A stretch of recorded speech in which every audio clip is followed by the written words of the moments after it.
Commitment phobia. আজকের মেয়েরা অনেকটাই আলাদা, একদিকে অসীম স্বপ্ন, অন্যদিকে সংশয়। মহিলাদের আরেকটা জিনিস আছে না, অনেক বেশি প্রমাণ করতে হয় নিজেদের। সবাই চায় যে আমি অফিসটা করে এসে বাড়িতে বাচ্চাকেও সময়টা দেবো। একটা বিয়ে ভাঙলে কিন্তু মেয়েকেই বেশি শুনতে হয়, তুমি আর একটু চেষ্টা করতে পারতে। একদিকে স্বাধীনতা, একদিকে বাধা পড়ে যাওয়া। রাত্রির 8টায় কাজ করে ফিরছি প্রচন্ড তিরিক্ষি মেজাজ নিয়ে, আমি বাধ্য হচ্ছি আত্মত্যাগ করতে, অন্যদিকে আমি আজকের মেয়ে, আমি জানি আত্মত্যাগ আমার এতটা করার কথা নয়। স্যাক্রিফাইস কথাটা না আমরা গিয়ে সন্তানকে উঠতে বসতে বলি। এত কিছুর পরেও কোথাও একটা গিয়ে হলো না। আমার জন্য হলো, আমি কিছু একটা গন্ডগোল করেছি। পার্টনারের ভূমিকাটা সেখানে কেমন হওয়া উচিত? ছেলেটিরও তো একটা কোথাও মনে হবে যে আমি তো প্রোটেক্ট করতে হচ্ছে, ম্যানেজ করতে হচ্ছে। সাইলেন্ট ডিভোর্স, হ্যাঁ, মানে তারা একসঙ্গে রয়েছে, সবাই জানে, তাদের ভেতরে ভেতরে সম্পর্কটা চুপ করে গেছে। সেই অভিমানের জায়গায় সেইখানে কিন্তু ম্যারেজ কাউন্সিলিং এর একটা বড়। আজকের মেয়েরা অনেকটাই আলাদা। তারা কাজ করতে চায়, নিজের পায়ে দাঁড়াতে চায়, নিজের মতো করে নিজের শর্তে বাঁচতে চায়, কিন্তু পরিবারও গড়তে চায়। এমনই সময় যখন কোনো সম্পর্ক সামনে এসে দাঁড়ায়, একদিকে অসীম স্বপ্ন, অন্যদিকে সংশয়। কেন এমনটা হয়? ভয়টা কে নিয়ে? সম্পর্ক নিয়ে, নিজেকে হারিয়ে ফেলা নিয়ে, নাকি অন্য কিছু? মেয়েদের এই টানাপোড়েন নিয়ে দ্য ওয়ার্ল্ড আরোগ্যর আজকের নতুন হেলথ টকে আমি তিয়াস, এবং আমার সঙ্গে রয়েছেন বিশিষ্ট মনোরোগ বিশেষজ্ঞ doctor Rima Mukherjee. Welcome doctor. নমস্কার। ভালো আছেন? হ্যাঁ, আজ আমরা এই মেয়েদের ভালো থাকা, ওয়ার্ক লাইফ ব্যালেন্স, এই নিয়েই কথা বলবো। আপনার কাছে প্রথমেই একটু জানতে চাইবো যে, যেমনটা বললাম যে ভালোবাসতে বা ভালোবাসা পেতে, এটা তো মানুষের সহজাত নেচার। মেয়েরাও আমরা বলি যে তারা একটু সফট হন এবং ভালোবাসতে চান, কিন্তু সম্পর্কে ঢুকতে বা কোনো পাকাপাকি কমিটমেন্টে যেতে একটা যেন কোথাও আজকালকার মেয়েদের মধ্যে সংশয়। আমরা নতুন শব্দ ইউজ করতে শুনি, কমিটমেন্ট ফোবিয়া।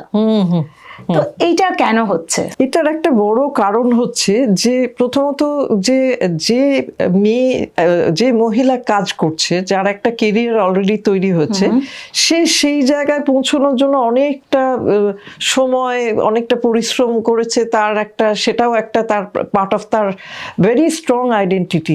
সে কি করছে, এবং সেই আইডেন্টিটিটার দিক থেকে তার হয়তো মনে হচ্ছে যে এই আইডেন্টিটিটা যেটা আমি এস্টাবলিশ করতে আমার অনেক পরিশ্রম করে আমি এই জায়গায় এসছি, একটা ফাইন্যান্সিয়াল স্টেবিলিটির জায়গায় এসছি, কিংবা একটা ফাইন্যান্সিয়াল ইন্ডিপেন্ডেন্স বলা যেতে পারে, সেইটা আমি যদি ওয়ার্ক লাইফ ব্যালেন্সটা না করতে পারি, এবং যেহেতু এই জায়গায় পৌঁছতে গেলে সে তো খুব একটা অল্প বয়সে সেটা করতে পারছে না। মানে আগে যে বয়সে বিয়ে হতো, ইভেন আমি বলছি আমাদের বাবা মার যুগেও বিয়েটা 20 বছর 22 বছরের মধ্যে হয়ে যেত। তখনও যে মেন্টাল ফ্রেমটা যেটা ছিল মহিলাদের কিংবা সমাজের, যেটা ছিল না যে ও একটা ভালো পাত্র, তার সে একটা তার বাড়ি গাড়ি থাকবে, একটা সে বাড়িতে থাকবে, সে সবাইকে একটা দেখাশোনা করবে, সংসার করবে, বাচ্চা হবে, তাদের বড় করবে, সেইটাই কিন্তু একটা, সেইটাই আমাদের মনে করেন মেয়েটির ভবিষ্যৎ বা পরিচিতি হিসেবে বাবা মা শান্তি পেতেন। সেইটাই, হ্যাঁ, সেটাই যথেষ্ট ছিল। কারণ তারও আগে আরো অল্প বয়সে বিয়ে দিত, একদম পুতুল খেলতে খেলতে তারও বিয়ে হয়ে যেত। সো এই যারা 22-23 বছর বয়সে, তারাও কিন্তু পড়াশোনা করেই বিয়ে করেছে, তারা কিন্তু গ্রাজুয়েশন, অনেকে MA পাস করেই বিয়ে করেছে। তাদের তখন কিছু প্রফেশনস অ্যালাউড ছিল, টিচিং প্রফেশন, স্কুলে পড়াও, কি তুমি ওইরকমই কিছু যেটা পার্ট টাইম, যেটাতে সংসারটা খুব একটা এফেক্টেড হবে না। কিন্তু আজকে কিন্তু কেরিয়ারিস্টরা ফুল টাইম কেরিয়ারিস্ট যারা করছে, আর 9টা-5টা চাকরি তো নেই, এখন আর নেই। কাজে এখন যে কেরিয়ারগুলো হচ্ছে 8টার সময় তাদের হয়তো কাজের মানে শেষ হচ্ছে, সে খুব স্বাভাবিকভাবে সে ভাবছে আমি বিয়ের পরে যদি, আর মহিলাদের আরেকটা জিনিস আছে না, ওরা যেটা করতে চায় ওদের তো দেখাতে অনেক বেশি প্রমাণ করতে হয় নিজেদের, তাই না, যে আমি দুটোই সামলাতে পারছি। সোসাইটি এটা তৈরি করে রেখেছে, সুপার উম্যান হতে হবে, যে তুমি চাকরি করতে পারো, কিন্তু চাকরি করতে গেলেও তোমাকে কিন্তু সংসারটাও ইকুয়ালি ভালোভাবে ম্যানেজ করতে হবে। এখন সেইখানে ভয়টা তাদের, যে আমি কি এই ওয়ার্ক লাইফ ব্যালেন্সটা করতে পারবো। দ্বিতীয়ত হচ্ছে কমিটমেন্টের জায়গায়, যেটা আমার মনে হয় যে একজনকে আমি না চিনেই যদি বিয়ে করি, আমি তাকে কিছু জানি না, তার খারাপ দিকটাও জানি না, ভালো দিকটাও জানি না। এখানে এবার যদি আমি একটা প্রেম করে যারা বিয়ে করছে অনেক বছর ধরে তাদের অনেকটা চেনা হয়ে গেছে, সব রকমেরই তাদের একটা সব স্ফিয়ারেই রিলেশনশিপ তৈরি হয়ে গেছে, সেইখানে হয়তো তারা যে নেগেটিভ অ্যাসপেক্টসগুলো দেখছে এই মানুষটার মধ্যে, সেইটাকে নিয়ে হয়তো তারা মনে করছে যে এটা আমি লাইফ লং কিভাবে এটাকে নিয়ে বয়ে বেড়াবো। দুটোর ক্ষেত্রেই কমিটমেন্ট ফোবিয়াটা চলে আসছে। হ্যাঁ, এক্স্যাক্টলি। ওকে, এইটা একটা অনেক বেশি জানার জন্য এই যে ডিসিশনটা যেটা করতে হচ্ছে তাকে অনেক বেশি র্যাশনাল, তার র্যাশনাল প্লেনে থেকে অনেক বেশি ডিসিশনটা নিতে হচ্ছে, ঠিক। সেই জন্য ওরা অনেক বেশি ভয় পাচ্ছে। এই যে আপনি আপনার কথার মধ্যে উঠে এলো সুপার ওম্যান প্রসঙ্গটা, এবং মেয়েদের হয়তো একটা সহজাত নেচার যে তারা সব দিকেই সামলাতে চায়, মানে সাধারণত অফকোর্স ব্যতিক্রম থাকতে পারে, কিন্তু সবাই চায় যে আমি অফিসটা করে এসে বাড়িতে বাচ্চাকেও সময়টা দেবো, একদম, হ্যাঁ, বা আমি একটা পছন্দের রান্না করব, মানে এটার মধ্যে কোনো দ্বন্দ্ব থাকার কথা নয়, কিন্তু এই যে আমাকে করতেই হবে, আমাকে পারতেই হবে, এই যে একটা অদৃশ্য চাপ সোসাইটির একটা বুঝছি, কিন্তু আজকালকার মেয়েরা তো অনেক অ্যাডভান্স, তারা সোসাইটির অনেক কিছুকেই পরোয়া না করে এগিয়ে যেতে শিখেছে। তো আমাদের কি এই চাপটা মুক্ত হওয়ার সময় হয়েছে? অবশ্যই সময় হয়েছে, কিন্তু মেয়েরা ভীষণ সহজে গিল্ট ফিল করে, কিছু হলেই গিল্টি ফিল করে, অপরাধ বোধটা তাদের মধ্যে বড্ড বেশি। মানে এটা কি ক্লিনিক্যালি মেয়েদের মধ্যে বেশি? এটা আমরা হয়তো ওইভাবে কন্ডিশনড হয়েছি, আচ্ছা, ওইভাবে হয়তো ছোটবেলা থেকে বলে বড় করা হয়েছে। এখনো তো আমরা তো একটা পেট্রিয়ার্কাল সোসাইটিতে থাকি, সেখানে একটা বিয়ে ভাঙলে কিন্তু মেয়েকেই বেশি শুনতে হয়, তুমি আর একটু চেষ্টা করতে পারতে, তুমি হয়তো কোথাও তোমাকে, মানে অনেক সময় fingers are pointed at the woman, তাই না?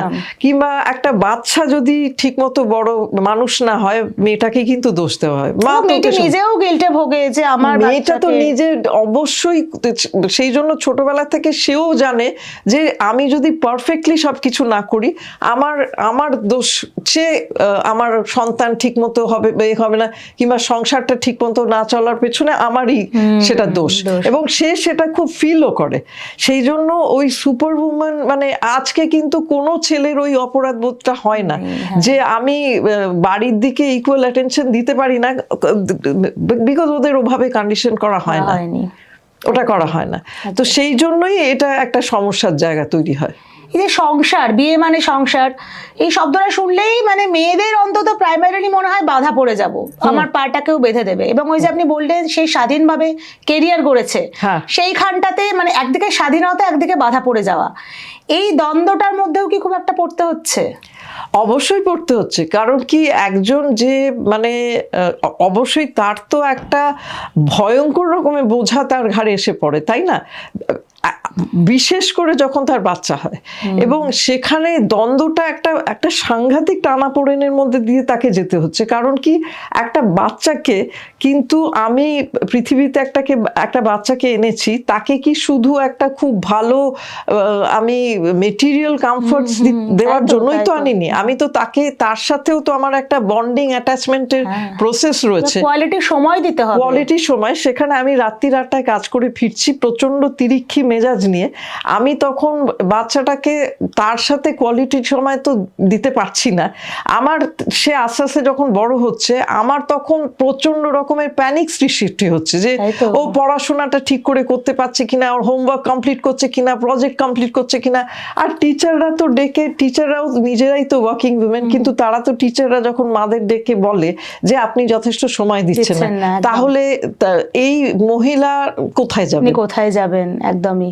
তো এই কোথায় যাবেনের উত্তরে অনেক সময় হয়, বহু ক্ষেত্রেই হয় রাদার, মানে বিয়ের পর বা স্পেশালি সন্তান হওয়ার পর মেয়েদের চাকরি ছাড়ার সংখ্যাটা অনেক বেশি। এবার কি হয় যে এই সম্পর্কের চাপে বা এই পরিবারের যে একটা গঠন বা সোসাইটির চাপ, তাতে সে আস্তে আস্তে নিজের চাওয়া পাওয়াগুলোকে ভুলতে শুরু করে।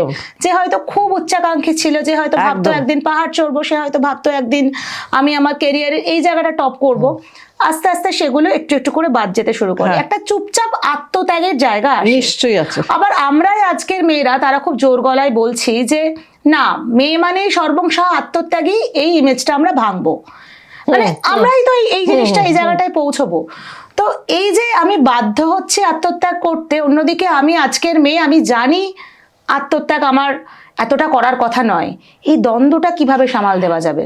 অ্যাকচুয়ালি না, এটা আমি যেটা মনে করি যে যারা মানে কেরিয়ার উমেন, তারা নিজেরা অ্যাকচুয়ালি তাদের নিজেদের প্রায়োরিটিটা কি সেটা ঠিক করতে হবে, যে আমার কাছে কোন জিনিসটা ইম্পর্টেন্ট। আজকে আমি যদি বলি যে আজকে আমার ডাক্তারির বাইরে আমার সংসারটা খুব ইম্পর্টেন্ট, তাহলে আমি আমার ওই জিনিসগুলো আমাকে কোথাও একটা অ্যাকসেপ্ট করতে শিখতে হবে, যে আমি এটাও কিন্তু পাচ্ছি, আমি সংসার থেকে এই জিনিসটা পাচ্ছি, এই জিনিসটা আমার কেরিয়ার থেকে এই জিনিসটা আমি পাচ্ছি, কিন্তু তার থেকে বেশি আমি পাচ্ছি না। আমি এক্সাম্পল দিচ্ছি, ফর এক্সাম্পল আমি একজন ডাক্তার, আমি ক্লিনিক্যাল কাজ করি, আমার সন্তানের সাথে আমি প্রচুর টাইম স্পেন্ড করেছি, আমি সেরমভাবেই প্র্যাকটিস করেছি, কিন্তু আমার কোনোদিন কোনো রিসার্চ একাডেমিক জায়গায় আমি ঢুকতেই পারিনি, কারণ তার জন্য যে সময়টা আমাকে দিতে হবে সেইটা আমার পক্ষে সম্ভব ছিল না। সেটা একটা সময় গিয়ে সেটা না অ্যাকসেপ্ট করলে আমি কিন্তু সারাক্ষণ একটা খুব আর এটাও আমাকে ভাবলে চলবে না যে আমি এত স্যাক্রিফাইস করছি, কারণ এই স্যাক্রিফাইস কথাটা না আমরা গিয়ে সন্তানকে উঠতে বসতে বলি ওয়ার্কিং উইমেন জন্য এটা করেছি, ছেড়েছি, তোর জন্য ছেড়েছি। যারা ওয়ার্কিং উইমেন না, যারা সত্যি ছেড়েছে, তারা কিন্তু আরো লাইফ হেল্প করে দেয়, যে আমি তোর জন্য কেরিয়ার করলাম না। এই বাচ্চাটা যখন বয়ঃসন্ধির সময় গিয়ে পৌঁছবে, সে ফেড আপ হয়ে গিয়ে উল্টে বলবে তোমাকে কে বলেছিল, আরো খারাপ ভাবে বলতে পারে তুমি পারোনি, কেন অনেকেই তো করছে, তুমি তো পারোনি। সেজন্য আমি না মনে করি যে নিজের মন থেকে আমি কিছু চুজ করছি, আমি আমার প্রায়োরিটিটা চুজ করছি, কম্প্রোমাইজ বা আত্মত্যাগ হিসেবে না দেখে। এক্স্যাক্টলি এটাকে যদি আমি সারাক্ষণ মনে করি আমি স্যাক্রিফাইস করছি, তো করলে কেন, তোমার তো করার দরকার ছিল না। তাহলে তোমাকে অ্যাকসেপ্ট করতে হবে যে একটা দিক আমি পাবো না, সব কিছু তো আমি পেতে পারি না লাইফে। আমার তো একটা লিমিটেড টাইম, একটা দিনে এখন 24 ঘন্টা, সেই 24 ঘন্টার মধ্যে আমি সবকিছু পেতে পারি না। হ্যাঁ, তো এটা আমাদের ঠিক করতে হবে, নিজেকে বোঝাতে হবে আমি সবকিছু লাইফে পাবো না। যে শুধু কেরিয়ার করছে, যে বিয়ে করেনি, যার সন্তান হয়নি, সে কি এটা মিস আউট করে? তার কি কোনো সময় মনে হয় না যে আমি কিছু না কিছু ছেড়েছে? এক্স্যাক্টলি, একদম। সেই জন্য এই আন্ডারস্ট্যান্ডিংটা নিজের মধ্যে আনতে হবে। আর এটাই মনে হয় ম্যাচুরিটি, একদম। যে কোনো একদিকে আমি সবকিছু ছাড়ছি বা আমি কোনো কিছু ছাড়বো না, এই দুটোর মাঝখানে একদম একটা জায়গা নেওয়া হয়। আজকের মেয়েদের বোধহয় এটাই একটা ছোট টিপস আমরা মাঝখানে পেয়ে গেলাম। দিদি, এবার বলি যে এত কিছুর পরেও যে মেয়েটি হয়তো এই সবকিছু বুঝে ব্যালেন্স করার পরেও কোথাও একটা গিয়ে হলো না, সম্পর্ক ভাঙতে হলো, ডিভোর্স আজকাল প্রচুর বেড়ে গেছে, কিন্তু আমি এমন কোন ডিভোর্সের কথা বলছি যেটা হয়তো সত্যি মানে আর পারা যায়নি সেই জায়গা থেকে, তো সেই মেয়েটির জন্য আপনি কি বলবেন?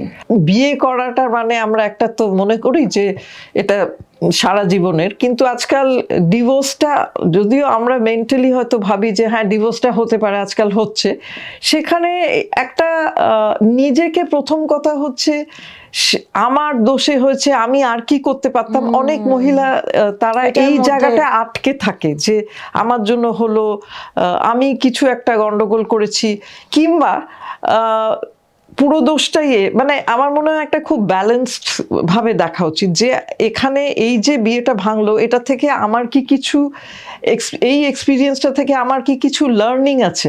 কারণ কি প্রত্যেকটা অ্যাডভার্স সিচুয়েশন কিংবা যেগুলো আমাদের লাইফে আমাদের কষ্ট দিয়েছে, তার থেকেও তো অনেক কিছু শেখার আছে। তো সেখানে একটা খুব সেটা দরকার হলে প্রফেশনাল হেল্পের থ্রু দিও, যে আমার বিয়েটা যেটা ভাঙলো, হ্যাঁ একজন আমাকে প্রচন্ড মারধর করতো, সেটার কিছু না, কিন্তু দেখা গেল সেকেন্ড ম্যারেজেও একই জিনিস হচ্ছে। একটা হতে পারে যে সে অ্যাট্রাক্টেড হচ্ছে এরকম টাইপটা, আর একটা হতে পারে যে ওর কি কোনো বিহেভিয়ার হচ্ছে, ওর কি কোনো কথা বলার ধরন কিংবা এক্সপ্রেশনের জায়গা কিছু আছে যেটার জন্য লোকেরা হয়তো খুব রেগে যাচ্ছে। মানে মারধর করাটা আমি কখনোই বলছি না যে উচিত, কিন্তু আমার মনে হয় যে একটা নিজের সম্বন্ধে better understanding, better self awareness হলে প্রত্যেকটা সিচুয়েশনে, তাহলে কি হবে যে আমরা যদি আবার সেটেল করার কথা ভাবি, আবার একটা সম্পর্কে যাওয়ার কথা ভাবি, তাহলে আমরা ওই সম্পর্কের বোঝা না ক্যারি করে আমরা অ্যাকচুয়ালি একটা আরেকটু বেশি ম্যাচিওর একটা পারসন হয়ে লার্নিংটা সঙ্গে নিয়ে হ্যাঁ হ্যাঁ একটা উইজডম ক্যারি করে সেকেন্ড রিলেশনশিপটাতে যাব। একদমই তাই। এই সবকিছু যে চেষ্টা চলছে, চেষ্টার মধ্যে কোথাও মেয়েটির মনে হচ্ছে আমি যথেষ্ট নই, সেটা প্রথম ম্যারেজেও হতে পারে, হ্যাঁ, দ্বিতীয় হ্যাঁ, ম্যারেজেও হ্যাঁ, হতে হতে পারে, পারে, হ্যাঁ। ক্যারিয়ার, সন্তান, সংসারের মাঝখানে এটা হতে পারে। এটা কি কোথাও সম্পর্কটাকে প্রভাবিত করে? মানে এখানে- অবশ্যই করে। এবং পার্টনারের ভূমিকাটা সেখানে কেমন হওয়া উচিত? যেটা হয় যে আমি যদি নিজেকে নিয়ে খুব ইনসিকিউর ফিল করি, পার্টনার আমার জন্য যতই করুক না কেন আমি সবসময় মনে করব আমার যথেষ্ট ভালোবাসে না, এবং সেই ইনসিকিউরিটি থেকে কি হয়, ওই বারবার ফোন করা, কিংবা তোমার নিশ্চয়ই অন্য কাউকে পছন্দ হচ্ছে, সন্দেহ ঢুকে পড়ে। সন্দেহ করার মতো কিছু নেই, কিন্তু এর ইনসিকিউরিটিতে মনে হচ্ছে I am not good enough. সে যদি নিজেকেই ভালো না বাসতে পারে, সে যদি নিজেকেই অ্যাকসেপ্ট না করতে পারে, সে তো ভাববে না যে অন্য কেউ আমাকে অ্যাকসেপ্ট করবে। সেটা থেকে ওর ইনসিকিউরিটি থেকে সে অনেক কিছু আচরণ করতে পারে যেটা আর কি সম্পর্কটাকে এফেক্ট করে। এবং অনেক পুরুষরাই সেটা, কিছু পুরুষ হয়তো সেটাকে বুঝে হয়তো তাকে একটা অনেকটা বাচ্চার মতো করে ট্রিট করবে, একটা প্যারেন্টের মতো করে ট্রিট করবে, হয়তো সেটা ওয়ার্কআউট করে কিছু খুব ক্ষেত্রে, rare, কিন্তু খুব rare। সেটা সম্পর্কটার উপর কিন্তু খুব চাপ সৃষ্টি করে। একদম। যদি ছেলেটি সেটা করেও থাকে, ছেলেটিরও তো একটা কোথাও মনে হবে যে আমি তো সারাক্ষণই একে আমাকে মানে প্রোটেক্ট করতে হচ্ছে, ম্যানেজ করতে হচ্ছে, সারাক্ষণই আমাকে কনভিন্স করতে হচ্ছে যে না আমি তোমাকে এত ভালোবাসি। স্বাভাবিক দাম্পত্য একটা ছাপ পড়ে যাচ্ছে। ডেফিনেটলি চাপ পড়ে। আরেকটা দিকে আসি যে আজকালকার দিনে প্রচুর সম্পর্কে দেখা যায়, যেহেতু যে কথাটা আপনি বললেন যে ছেলেটিও চেষ্টা করছে এবং ছেলেটিও কিন্তু সমান ভাবে কেরিয়ার সামলাচ্ছে, বা তারও একদম। কর্মক্ষেত্রে সমান তাকে আর কি সাফার করতে হচ্ছে, সেটা নিয়ে সে বাড়িতে আসছে। হ্যাঁ। মেয়েটিও তাই। হ্যাঁ। এবার মেয়েটির কোথাও একটা যখন সে কমিউনিকেট করতে যাচ্ছে বা বলতে যাচ্ছে, ছেলেটির হয়তো সেই মুহূর্তে যেটা হয়ে থাকে হ্যাঁ, আর কি, হ্যাঁ, সেটা শোনার নেই, বা শুনলেও একই কথা বারবার বলা, এরকম একটা জায়গা চলে আসে। এটা করতে গিয়ে কোথাও একটা মেয়েটি চুপ করে যায়। এটা প্রচুর সম্পর্কে হচ্ছে। এবং আগেইন আরো একটা নতুন টার্ম চলে এসেছে, সাইলেন্ট ডিভোর্স। হ্যাঁ হ্যাঁ হ্যাঁ, মানে তারা একসঙ্গে রয়েছে, সবাই জানে, তাদের ভেতরে ভেতরে সম্পর্কটা চুপ করে গেছে, হ্যাঁ, সাইলেন্ট হ্যাঁ, হয়ে গিয়েছে। হ্যাঁ, এইটার জন্য বোথ মানে মেয়েটি এবং ছেলেটি তাদের কি করা উচিত বলে আপনার মনে হয়? এই যে সাইলেন্ট ডিভোর্স যেটা হয়, যে একেবারে কোনো রকমের ইন্টিমেসি নেই, মানে ইভেন কথাবার্তা হয় না, কোনো শেয়ারিং হয় না, কিছু হয় না, দুজনেরই মধ্যে ভয়ঙ্কর রকমের একটা অভিমান তারা ক্যারি করছে, ভয়ঙ্কর রকমের। এবং সেই অভিমানটা মানে ভেতরে ভেতরে ফুসতে ফুসতে একদম চুপ করে যাচ্ছে। সেটাকে কমিউনিকেশনটাকে যদি চেঞ্জ করা যেতে পারে, সেটা হলো এক নম্বর। কমিউনিকেশনের থেকে আর একটা জিনিসও যেটা খুব ইম্পর্টেন্ট, দুজনেই যখন খুব কাজ করে, দুজনেই ফিরে আসে জাস্ট কোনো রকমের এত টায়ার্ড হয়ে যায় যে তারা কোনো রকমের খেয়ে দিয়ে নিজের সাথে একটু টাইম স্পেন্ড করতে হয়। ওই যখন নিজের সাথে মি টাইম স্পেন্ড করতে চায়, তখন মনে হয় যে এ আমাকে ছাড়া ঘন্টার পর ঘন্টা সে কিন্তু মোবাইল দেখছে, কিংবা কিন্তু সে কারুর সাথে অন্য কারুর সাথে কথা বলে। common দৃশ্য। এটা ভীষণ কমন। এবার তাতে কি হয় যে ডিস্টেন্সটা বেড়ে যায়। কেন? আমার জন্য তার কোনো সময় নেই, আমার সাথে সে কথা বলছে এটা না। দুপক্ষই ভাবছে। দুপক্ষই ভাবছে। তাতে অ্যাকচুয়ালি কি হচ্ছে, ভয়ে কেউ কথা বলছে না, অ্যাকচুয়ালি দুজনেই ভয় পাচ্ছে। আমি একটা কিছু বলবো, সে একটা তার কি মানে করবে, আবার একটা এই জন্যই তো চুপ করে যায়। হ্যাঁ, হ্যাঁ। চুপ তো এই জন্যই করে যে দুজনে বলতে বলতে ফেড আপ। একজন বলছে তুমি যথেষ্ট সময় দাও না, তুমি যথেষ্ট বাড়ির কাজ করো না, সে বলছে আমার এই প্রবলেমের জন্য করতে পারছি না, আমার চাপ হোয়াট এভার। তারপরে আস্তে আস্তে যখন দেখে যে এই কমিউনিকেশনটা মুখ খুললেই ঝগড়াঝাটি, একটা মুখ খুললেই ঝগড়া, আর দুটো হয় আনহার্ড থেকে যাচ্ছি, হ্যাঁ, আনআনসার্ড থেকে যাচ্ছি। ওইটা তার নেক্সট স্টেজ। প্রথম ঝগড়া, তারপরে নেক্সট স্টেজটা হচ্ছে চুপ করে যায়। এবং সেই চুপ করে যাওয়া মানে তো মনটা তো আর চুপ করে যাচ্ছে না, মনটা তো মানে চুপ করে যাচ্ছে মানে আমি দাঁতে দাঁত চিপে চুপ করে রয়েছি। একটা সাইলেন্ট থাকা মানে দুজনের কম্প্যানিয়েবল সাইলেন্স থাকতে পারে, দুজনে বসছি, দুজনেই মোবাইল ঘাটছি, কিন্তু কোনো রাগ নেই সেখানে, কিন্তু একটা কোল্ড ওয়ার চলছে, সেখানে কেউ কথাই বলছে না, একেবারে মিনিমাম কথা ছাড়া। সেই অভিমানের জায়গায় সেইখানে কিন্তু ম্যারেজ কাউন্সিলিং এর একটা বড় আর একটা জিনিস হয় যে দুজনেই মনে করে যে আমি আর তার লাইফে ইম্পর্টেন্ট নেই, দুজনেই কিন্তু সেটা মনে করছে ইম্পর্টেন্ট নেই, আর সব কিছু ইম্পর্টেন্ট কিন্তু আমি ইম্পর্টেন্ট না। ছেলেটা হয়তো ভাবতে পারো ওর কেরিয়ারকে এত সময় দিচ্ছে সেই জন্য বাড়ি এসে খিটখিট করছে প্রতিটা কথায়। মেয়েটার মনে হবে যে ও কেরিয়ারকে দিচ্ছে, ফিরে এসে ও টায়ার্ড, কেন আমি কি টায়ার্ড না? এই যে ইকুয়েশনটা হয় এখানে, কিন্তু অ্যাকচুয়ালি আমাদের মধ্যে আর কিছু নেই এর আগের স্টেজে আছে, কিন্তু ইনডিফারেন্ট হয়ে যায়নি কিন্তু।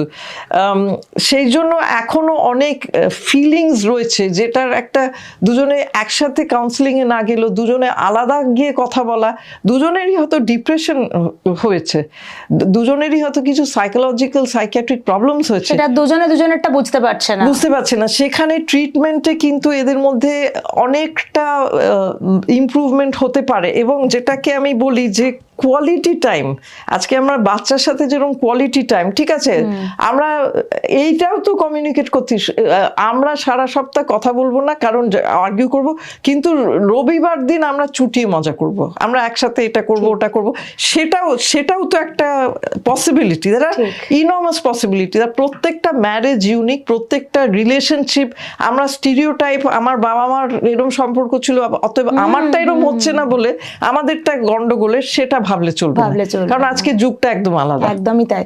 আমার ইনফ্যাক্ট পরের প্রশ্নটাই ছিল যে এই যে প্রফেশনাল হেল্প নেওয়ার জায়গাটা, ম্যারেজ কাউন্সেলিং এর কথা আপনি অলরেডি বললেন, যেসব মেয়েরা আজকের এপিসোড দেখছেন তাদের মধ্যে অনেকেই হয়তো আমরা এতক্ষণ যা জানি আলোচনা করলাম তার মধ্যে সবকটি বা কয়েকটি হয়তো সমস্যার মধ্যে রয়েছে বা গেছে, তো তাদের জন্য আপনার যদি একটা মেসেজ থাকে যে কখন কিভাবে প্রফেশনাল হেল্পটার কাছে পৌঁছবো। আচ্ছা, প্রথম কথা হচ্ছে যে আমার এখানে যেটা আমি খুব ইম্পর্টেন্ট মনে করি যে অনেকে তারা যাবে না, মহিলারা তাদের নিজেদের মধ্যে অশান্তি হচ্ছে বলে তারা বলবে আমি কেন যাব, আমি যাব কারণ আমি বেটার থাকবো।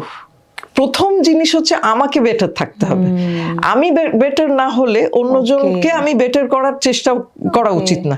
এটা ভীষণ ইম্পর্টেন্ট, সম্পর্কে এক পা এগোনো যায় আমি ভালো থাকবো বলে। হ্যাঁ, সো আমাকে অনেকে এসে বলে আমি কেন ওষুধ খাবো, আমি কেন কাউন্সিলিং এ যাবো, উনি তো আসছেন না।